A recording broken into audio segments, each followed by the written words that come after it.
வணக்கம். எப்போவாவது ஒரு வெப்சைட்டை பார்த்துட்டு, அடடா இது எவ்வளவு சூப்பரா இருக்குன்னு யோசிச்சிருக்கீங்களா? சில வெப்சைட்டுகள் மட்டும் எப்படி நம்ம கண்ணை பறிக்குது? அந்த மேஜிக்குக்கு பேரு தான் சிஎஸ்எஸ். வாங்க, அது என்னன்னு நாமளும் தெரிஞ்சுக்கலாம். நீங்க கண்டிப்பா யோசிச்சிருப்பீங்க இல்லையா? சில வெப்சைட்டை பார்த்தா ரொம்ப சிம்பிளா, சொல்லப்போனா கொஞ்சம் போர் அடிக்கிற மாதிரி இருக்கும். ஆனா சிலது வாவ் அப்படியே நம்மள உள்ள இழுக்கும். இந்த ரெண்டுக்கும் நடுவுல இருக்கிற பெரிய வித்தியாசத்தை உருவாக்குறது சிஎஸ்எஸ் தான். இங்க பாருங்க, இது ஒரு சூப்பர் உதாரணம். இடது பக்கம் இருக்கிறது வெறும் HTML. இது ஒரு வீடு கட்டுறதுக்கு தேவையான செங்கல், சிமெண்ட் மாதிரி வெறும் ஸ்ட்ரக்சர் தான். ஆனா வலது பக்கம் பாருங்க, அதே வீட்டுக்கு அழகா பெயிண்ட் அடிச்சு சூப்பரா டெக்கரேட் பண்ணா எப்படி இருக்கும்? அதுதான் சிஎஸ்எஸ் செய்யற வேலை. HTML கூட சிஎஸ்எஸ் சேரும்போது தான் ஒரு வெப்சைட் உண்மையிலே ஜொலிக்குது. சிஎஸ்எஸ் அப்படின்னா கேஸ்கேடிங் ஸ்டைல் ஷீட்ஸ். பேர் கொஞ்சம் டெக்னிக்கலா இருந்தாலும் விஷயம் ரொம்ப சிம்பிள்ங்க. HTMLங்கிறது ஒரு வெப்சைட்ல என்ன கண்டென்ட் இருக்குன்னு சொல்றது. ஆனா சிஎஸ்எஸ் அது அந்த கண்டென்ட் எப்படி இருக்கணும், எப்படி தெரியணும்னு முடிவு பண்றது. Cascading style sheets. இந்த பேரை மூணா உடைச்சு பார்க்கலாம். கேஸ்கேடிங்னா ஒன்னு மேல ஒன்னு அடுக்கடுக்கா ஸ்டைல்ஸ் அப்ளை பண்றது. ஸ்டைல்னா உங்களுக்கு தெரியும், கலர், ஃபாண்ட், சைஸ் இந்த மாதிரி விஷயங்கள். ஷீட்ஸ்னா என்ன? இந்த ஸ்டைல்ஸ் எல்லாத்தையும் நாம ஒரு தனி ஃபைல்ல, அதாவது ஒரு தாள் மாதிரி எழுதி வைப்போம். அவ்வளவுதாங்க விஷயம். ஆமா, இதுதான் ரொம்ப முக்கியமான பாயிண்ட்.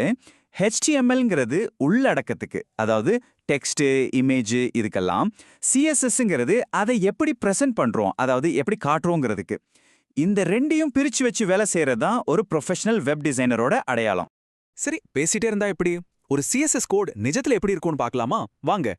முதல்ல பார்க்கும்போது கொஞ்சம் புதுசா இருக்கலாம், ஆனா நான் சொல்றத கவனிச்சிங்கன்னா ரொம்ப ஈஸியா புரிஞ்சிடும். இப்போ இந்த படத்தை நல்லா பாருங்க. இதுதான் சிஎஸ்எஸோட மொத்த கதையும். இதுல ரெண்டு முக்கிய பாகம் தான் இருக்கு. ஒன்னு செலக்டர், இன்னொன்னு டெக்ளரேஷன். செலக்டர்ங்கிறது நாம எந்த HTML எலிமெண்ட் ஸ்டைல் பண்ண போறோமோ அதை தேர்ந்தெடுக்கிறது. டெக்ளரேஷன்ங்கிறது சரி தேர்ந்தெடுத்தாச்சு, அதுக்கு என்ன ஸ்டைல் கொடுக்க போறோம்னு சொல்றது. சிம்பிள் இல்லையா? இன்னும் கொஞ்சம் டீட்டெயிலா போலாம். செலக்டர்ங்கிறது நம்ம H1 மாதிரி ஒரு HTML டேக். டெக்ளரேஷனுக்குள்ள ரெண்டு விஷயம் இருக்கு. ஒன்னு ப்ராப்பர்ட்டி, இன்னொன்னு வேல்யூ. ப்ராப்பர்ட்டினா நம்ம என்னத்தை மாத்த போறோம்னு சொல்றது, உதாரணத்துக்கு கலர். வேல்யூனா அதுக்கு என்ன மதிப்பு கொடுக்க போறோம்னு சொல்றது, உதாரணத்துக்கு ரெட். சோ H1ஓட கலரை ரெட்டா மாத்து.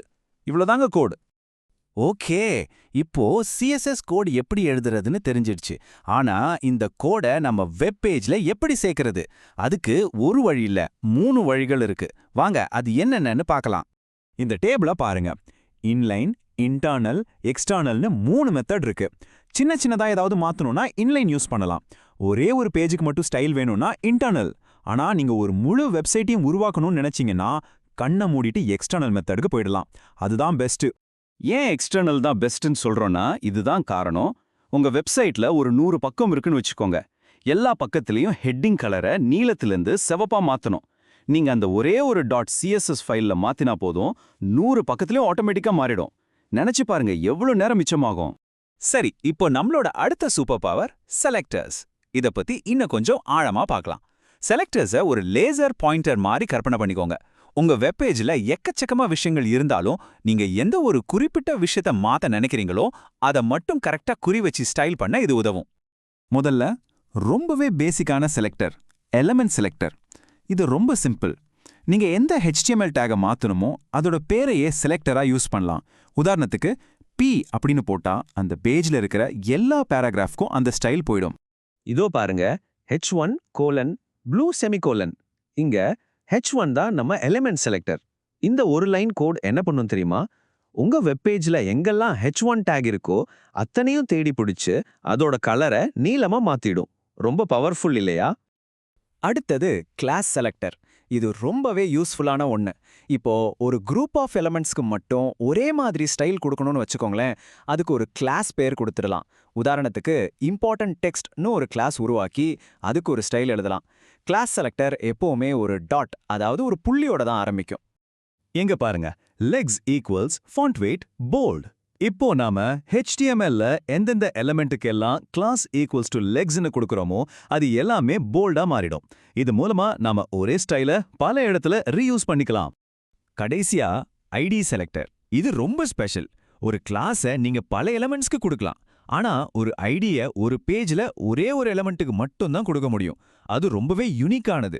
அதனால தான் இதை ஒரு குறிப்பிட்ட தனித்துவமான எலிமெண்ட்டை குறிவைக்க பயன்படுத்துறோம்.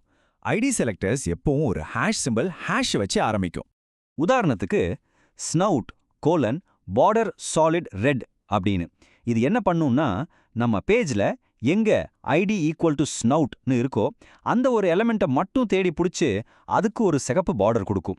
ரொம்ப துல்லியமா வேலை செய்து பாத்தீங்களா? வாவ், நாம நிறைய விஷயம் கத்துக்கிட்டோம். இப்போ நம்ம பார்த்த எல்லாத்தையும் ஒரு தடவை வேகமா ரீகேப் பண்ணிடலாம். இதுதான் நீங்க கண்டிப்பா ஞாபகம் வச்சுக்க வேண்டிய பாயிண்ட்ஸ். ஞாபகம் வச்சுக்கோங்க. 1 HTMLங்கிறது கண்டென்ட், CSSங்கிறது ஸ்டைல். ரெண்டையும் தனித்தனியா வச்சுக்கோங்க. 2 ஒரு CSS ரூல்ல செலக்டரும் டெக்ளரேஷனும் இருக்கும். 3 எப்பவுமே external.css ஃபைல் யூஸ் பண்றது தான் புத்திசாலித்தனம். 4 எலிமெண்ட், கிளாஸ், ஐடி. இந்த 3 செலக்டர்ஸையும் வச்சு நீங்க எந்த எலிமெண்ட்டையும் குறி வைக்கலாம். இப்போ உங்களுக்கு CSSஓட அடிப்படை விதிகள் எல்லாம் தெரியும். உங்க கையில ஒரு சூப்பர் பவர் கிடைச்ச மாதிரி. இத வச்சு நீங்க என்ன உருவாக்க போறீங்க? உங்க கற்பனைக்கு உயிர் கொடுங்க. உங்க கிரியேட்டிவிட்டியை உலகத்துக்கு காட்டுங்க. இப்போதே ஆரம்பிக்கலாமா?